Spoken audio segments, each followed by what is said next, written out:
Nimetumwa na Daktari Samia Suluhu Hassan kuja hapa soko la Maganzo kuomba kura 3.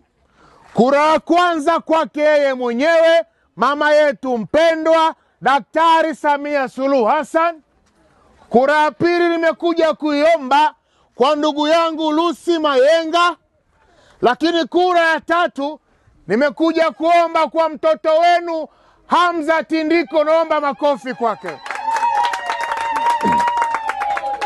Ndugu zangu, Daktari Samia Suluhu Hassan anayo dhamira ya dhati ya kutaka kumkomboa kila Mtanzania, na ndio maana nimekuja kuwapa ujumbe wake ni kwa namna gani anataka kuendelea kuwakomboa.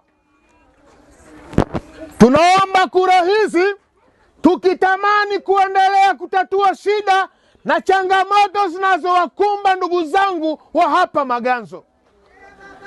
Daktari Samia Suluhu Hassan anapambana kuona ni kwa namna gani atatunyanyua kiuchumi akina mama, akina baba, vijana pamoja na watu wenye ulemavu.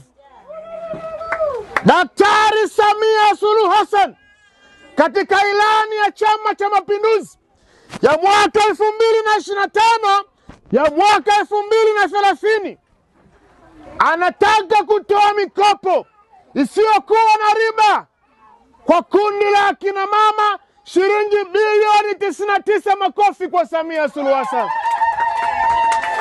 Lakini Daktari Samia Suluhu Hassan amepanga kutoa shilingi bilioni 96 kwa ajili ya vijana wote. Lakini Daktari Samia Suluhu Hassan amejipanga kutoa shilingi bilioni 45 kwa watu wenye ulemavu. Mumpate wapi kama Samia Suluhu Hassan? Ndio maana tunakuja kuomba mkatiki kwa chama chetu cha Mapinduzi, mtiki kwa Daktari Samia Suluhu Hassan, mwende mkatiki kwa Mheshimiwa Lucy Mayenga, afu mkamalize kwa mtoto wenu, mtoto wa mjini, ndugu yangu Hamza Tindiko. Makofi sana kwake. Ndugu zangu, nawaomba sana, kura ni haki yako ya msingi. Asitokee mtu akwambia usipige kura, au asitokee mtu akwambia ingia barabarani, andamana, tuchafue amani ya taifa letu la Tanzania. Amani ni tunu kubwa katika taifa letu la Tanzania. Tuilinde kwa wivu mkubwa, tuilinde kwa kila hali na